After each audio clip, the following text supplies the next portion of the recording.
সকলকে নমস্কার। আজ আমাদের হিন্দু জাগরণ মঞ্চ ব্যারাকপুর জেলার তরফ থেকে এক সন্ত স্বাভিমান যাত্রার আয়োজন হয়েছে। বন্ধুরা,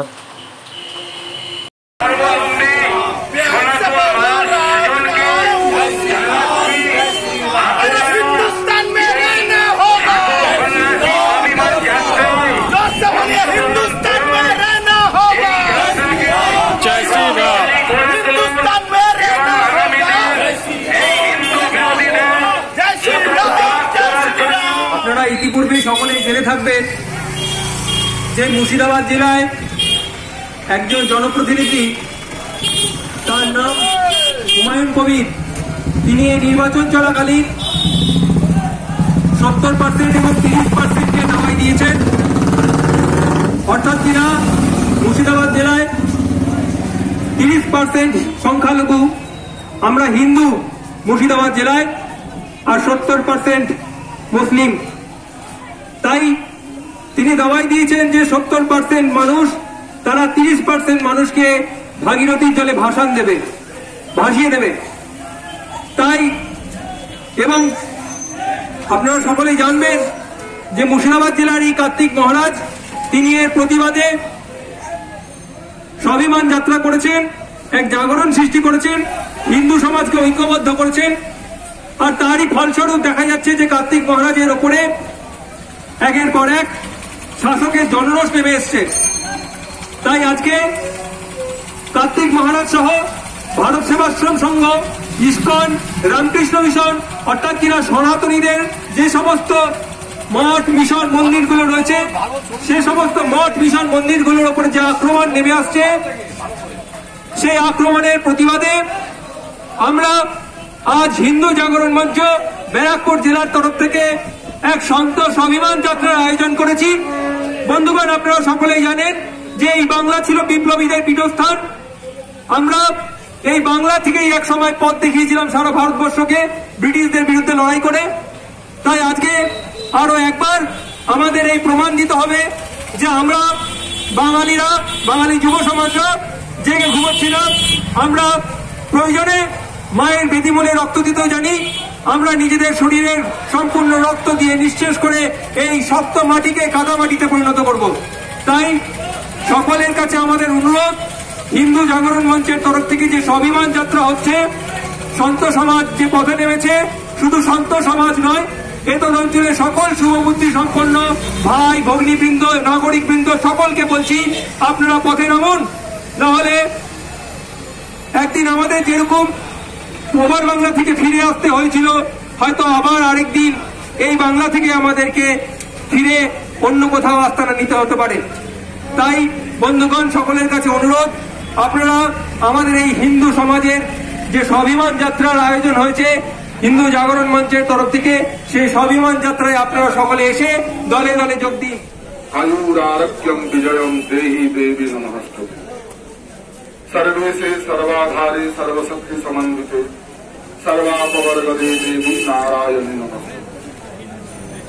परम पूज्यपाद सন্ত সমাজ, তাদেরকে প্রথমে নতশিরে সন্ত সম্ভাষণ ওম নমো নারায়ণ। উপস্থিত আছেন আমার ব্যারাকপুর সাংগঠনিক জেলার হিন্দু জাগরণ মঞ্চের কার্যকর্তাগণ, পথ চলতি সাধারণ মানুষ, দোকানদার, ব্যবসায়ী ভাই বোনরা।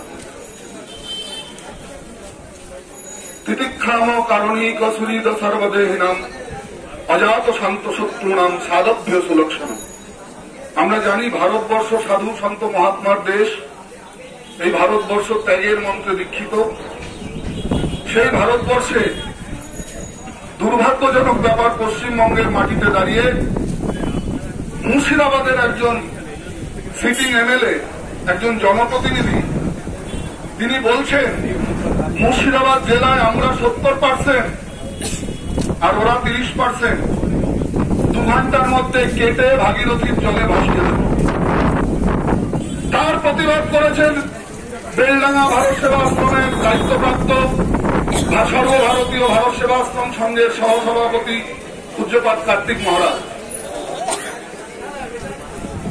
ওরফে স্বামী প্রদীপ্তানন্দ।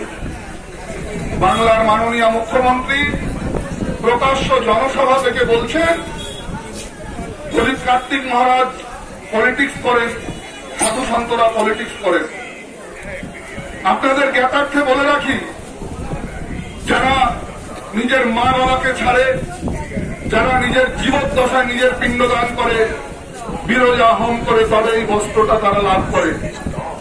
কোন রাজনৈতিক প্রতিনিধি, কোন প্রশাসনের দণ্ডমুণ্ডের কর্তৃ ঠিক করে দেবেন না কে সাধু আর কে সাধু নয়। এই অধিকার সনাতন সমাজ তাকে দেয়নি। যদি নিজের স্বধর্ম রক্ষার কথা বলে, তাকে যদি একজন প্রশাসনিক প্রধান দাগিয়ে দেন, ভারত সেবাশ্রম সংঘ দাঙ্গাবাজ, ইসকন বিজেপিকে ভোট দেওয়ার জন্য মানুষকে প্রভোগ করছে, রামকৃষ্ণ মিশনের মতো একটি সর্বভারতীয় সংগঠন, সেই রামকৃষ্ণ মিশনের কৃতি ছাত্ররা সারা ভারতবর্ষের কোন সেক্টরে নেই বলতে পারেন? ভারত সেবাশ্রম সংঘের পরিষেবা, আপনি গয়ায় কীর্তি শ্রাদ্ধ করতে যাবেন, লোকাল ভারত সেবাশ্রম সংঘ থেকে একটা চিঠি নিয়ে যান, ন্যূনতম খরচায় কীর্তি শ্রাদ্ধ করে আসবেন। মাননীয় জানেন না, পরম পূজ্যপাদ প্রদীপ্তানন্দ মহারাজের শুধুমাত্র মুর্শিদাবাদ জেলায় 13খানা স্কুল চলে এবং সেই স্কুলে সবচেয়ে বেশি লাভান্বিত হন সংখ্যালঘু সম্প্রদায়ের ছাত্রছাত্রীরা। মাননীয় বোধহয় জানেন না, ভারত সেবাশ্রম সংঘ মুর্শিদাবাদের বুকে একটি হসপিটাল চালায়, যে হসপিটালটি কলকাতার 10টা সুপার হসপিটালের মধ্যে মানে গণ্য অবস্থায় আসে। সেখানে মাত্র 30 টাকায় বড় বড় ডাক্তারদের পরিষেবা পান সাধারণ দরিদ্র মানুষ। মাননীয় শুধুমাত্র কার্তিক মহারাজকে অপমান করলেন তা নয়, আপামর সন্ত সমাজ, আপামর হিন্দু সমাজকে তিনি অপমান করলেন। তিনি যদি সত্যি জনদরদী হতেন, তিনি 30% ভোটে কিন্তু মুখ্যমন্ত্রী হননি। 70% হিন্দুরা তাকে দুহাত ভরে আশীর্বাদ করেছিল, তবেই তিনি মুখ্যমন্ত্রী চেয়ারে বসেছেন। তাই সাধু সন্তদেরকে বারবার অপমান করে, সন্ত সমাজের চরিত্র হনন করে, আপামর হিন্দু সমাজের মাথায় তিনি পদাঘাত করেছেন। তাই আগামী দিনে বাংলার হিন্দু সমাজ, বাংলার সন্ত সমাজ প্রলয় কুম্ভ নৃত্য নাচবে বাংলার মাটিতে। কারণ আপনারা জানেন, দুর্গেশ নন্দিনী বঙ্কিমচন্দ্রের বিখ্যাত উপন্যাস, আপনারা জানেন বন্দে মাতরম, সেই উপন্যাসের আনন্দমঠ উপন্যাসের বঙ্কিমচন্দ্রের সেই সাধু সন্তদের আন্দোলনের কথা, আবার সেই ঘটনার পুনরাবৃত্তি। করপাত্রীজি মহারাজকে অপমান করেছিলেন, করপাত্রীজি মহারাজের বুকে গুলি দাগিয়ে দিয়েছিলেন। সেই সময় এক দুরাচারী সরকার গুলিটা হাতে নিয়ে বলেছিল, যে গুলি সন্তদের বুকে চালালি, এই গুলিতে একদিন তোর বংশ নিধন হবে। সত্যি সত্যি তাই হয়েছিল। তিথিটা ছিল গোপাষ্টমী। ইন্দিরা গান্ধীর বংশে বাতি জ্বালাবার লোক ছিল না। তাই মাননীয়া যদি সত্যি নিজের শ্রেয় চান, সন্ত সমাজের কাছে নতমস্তকে ক্ষমা প্রার্থনা করুন। সন্তরা তো দেশ ছেড়েছে। আর যতবার সনাতনের বুকে আঘাত নেমে আসবে, যারা সনাতন ধর্মের সাধু সন্ত সমাজের ভিক্ষাঙ্গে বাঁচেন, তারা তাদের সমাজের প্রতি একটা দায়বদ্ধতা আছে। হিন্দু সমাজ যখন যেখানে বিপন্ন হবে, তখন রাস্তার কুকুরের মতো ভারতবর্ষের সন্ত সমাজ চিৎকার করে উঠবে, বারবার সাধারণ হিন্দু সমাজকে সচেতন করবে। মনে রাখবেন, বীর হনুমান তার শক্তি ভুলে গিয়েছিলেন, জাম্ববান বারবার তার শক্তিকে তাকে মনে করিয়ে দেওয়াতে তিনি অসম্ভবকে সম্ভব করেছিলেন। বাংলার সন্ত সমাজ এই জাম্ববন্তের কাজ করবে এবং এই দুরাচারী অরাজক শাসনতন্ত্রের ধ্বংস অচিরে ডেকে আনবে, এটা আমি বলে গেলাম। এবং সমস্ত সন্ত চরণে আরেকবার ভূয়সী প্রণাম জানিয়ে আমার বাতুলতাপূর্ণ শব্দ বিরাম দিলাম। সত্য সনাতন ধর্ম কি